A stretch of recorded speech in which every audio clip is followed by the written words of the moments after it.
Everyone, my name is Gina Livings, and I was invited by Michael this morning to answer some very deep questions on this video blog. So here you go, Michael. Question number one is, why do some people have commitment issues? I think that is a question really of desire and intention. And I think that before any of us enter into a commitment, we first have to ask ourselves, do I truly desire to make this commitment at this time in my life? Is this decision coming from my heart? Is this decision true for me? Or is this something that I feel that I should be doing based on what everybody else thinks that I should be doing?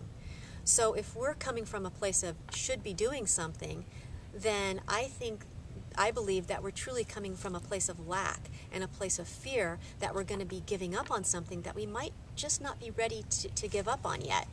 So for example, if we're committing to a marriage or a partnership, that might mean giving up certain freedoms of being single, doing what we want to do when we want to do it, or simply just being accountable to another person.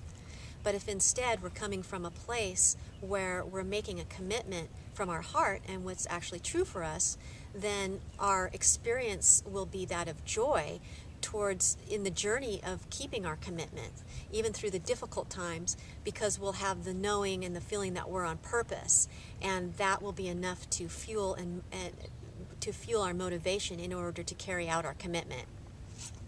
Question number two is, what are you currently doing on a daily basis to feed your soul with light and love? And I would have to say that for myself, every single day I make it a conscious effort to focus on all the things that I'm grateful for, because I can't possibly say thank you enough for providing me with the miracle of life and all of the abundance of family and friends and the blessings of sustainability and just all the beauty and the wonder that surrounds me. So definitely gratitude is a big part of my daily basis.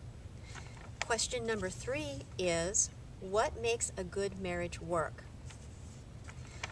I would have to say that you begin by seeing your marriage as an opportunity for growth and an opportunity for truth, an opportunity for full self-expression, and a platform for mutual respect and understanding.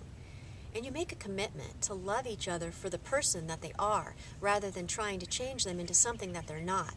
And you love them. You love them like there's no tomorrow, just knowing that you can't possibly spoil someone with too much of your love. And you keep your focus and your attention on all the good and positive qualities in your partner while helping them see the very best in themselves. And you realize that your relationship is not to have another who might complete you, but to have another with whom you share your completeness. Question number four is, do you celebrate the small victories in life or put your focus on the failures of the past?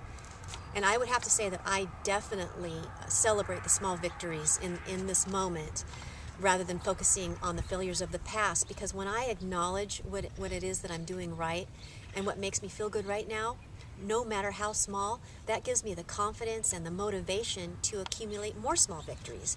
And after a while, all those small victories add up to big victories, and that makes me really feel good from the inside out. Question number five is, are you connected to your inner child, and do you speak to your inner child harshly or like a patient, sympathetic parent? I would have to say that when I choose to look at my life through the eyes of the world, I lose touch with my innocence, and I feel scared and I feel alone and distracted. But when I choose to look at my life through the eyes of God, I see wonder all around me. Everything is new and exciting, and I feel alive, I feel safe, and I feel secure and just happy in the knowing that all is well and that I'm being loved and I'm being cared for by my heavenly parent. Question number six is, are you paralyzed by the fear of failure, or are you paralyzed by indecision of making the wrong decision? And I would have to say that both those gremlins come up from time to time. But when I'm feeling fear of failure, I just always ask myself, what is the worst case scenario? What is the worst possible thing that can happen?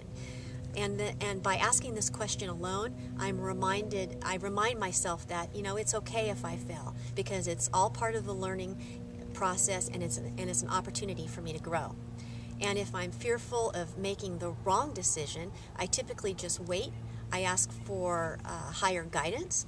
I review all the possible consequences of my decision, and then I listen. I listen very carefully to my intuition.